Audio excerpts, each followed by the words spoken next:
तर सध्या आपण ही नाशिक मधली दृश्य पाहतोय। नाशिकच्या तपोवनामध्ये मनसे आक्रमक झालेली आहे आणि मनसेकडून आंदोलन केले जात आहे। तपोवनातल्या वृक्षतोडीला मनसेनं विरोध केलेला आहे। तपोवन वाचवा या मोहिमेमध्ये आता मनसे सुद्धा उतरलेली आहे आणि कुठल्याही परिस्थितीमध्ये हे तपोवन नष्ट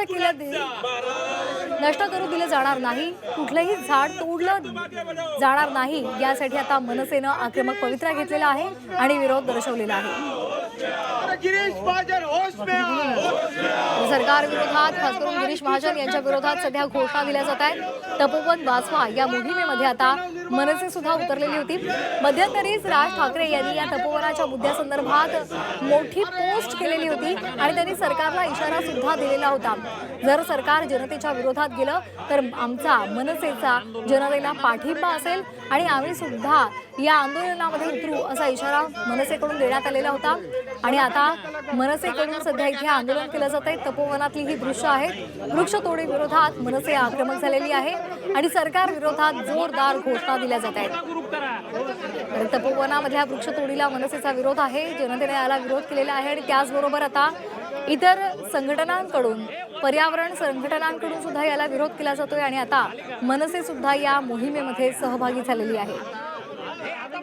झाडे वाचवा, तपोवन वाचवा असा संदेश देणारे फलक सुद्धा या कार्यकर्त्यांच्या हातामध्ये आपल्याला पाहायला मिळत आहेत। मनसेकडून, मनसेच्या चित्रपट सेनेकडून सध्या हे आंदोलन केलं जात आहे।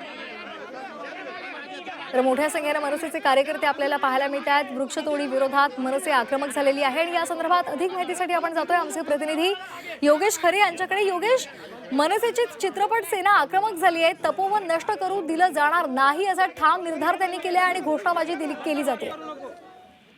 खरं एकूणच या संपूर्ण वृक्षतोडीच्या विरोधामध्ये अनेक सामाजिक संघटना, अनेक अभिनेते, कलाकार येत आहेत आणि त्यामुळे आता मनसेची चित्रपट सेना सुद्धा या विरोधामध्ये रस्त्यावर उतरलेली आहेत। काही कलाकारांना सोबत घेत या ठिकाणी अमेय खोपकर नाशिकमध्ये आलेले, त्यांनी सकाळी मनसेच्या कार्यालयात बैठक घेतली आणि त्यानंतर ते आता इथं आलेले आहेत। एकूणच आपली भूमिका या विरोधातली असल्याचं त्यांनी या ठिकाणी जाहीर केलेलं आहे।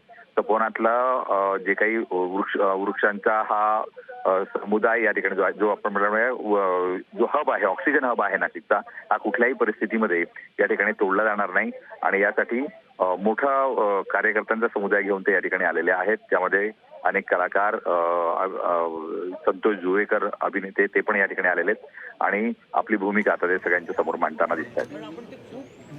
अगदी मध्यंतरी राज ठाकरे यांनी पोस्ट सुद्धा केलेली होती आणि त्या पोस्ट मधून त्यांनी राज्य सरकारला इशारा सुद्धा दिलेला होता। संधी साधू राजकारण करू नका असं त्यांनी म्हटलेलं होतं।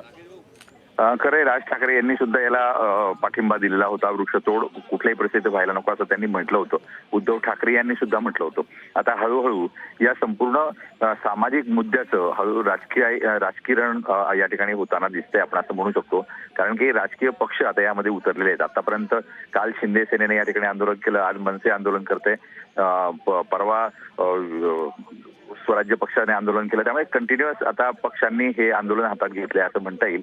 मात्र एकूणच वृक्ष ही सर्वांचा ऑक्सिजन देतात आणि ऑक्सिजनसाठी ही वृक्ष तोडायला नकोत असं प्रत्येकाचं म्हणणं आहे। फक्त गिरीश महाजन यांनी मात्र आता या बाबतीमध्ये या ठिकाणी जे एक्झिबिशन सेंटर होणार होतं हे सर्व वृक्षतोड करून त्याला स्थगिती दिली आहे। त्यामुळे आता सगळ्यांना अपेक्षा आहे की वृक्षतोडीलाही स्थगिती मिळेल। अगदी, त्यामुळे आता येत्या काळात नेमकं काय होतं हे पाहणं महत्त्वाचं ठरणार आहे। धन्यवाद योगेश, आपण दिलेल्या सविस्तर माहितीसाठी। तर सध्या आपण नाशिक मधली ही थेट दृश्य पाहतोय। नाशिकच्या तपोवनामध्ये मनसेचे कार्यकर्ते आक्रमक झालेले आहेत। तुम्ही ज्या व्यक्तीशी बोलत आहात त्याने तुमच्या कॉलला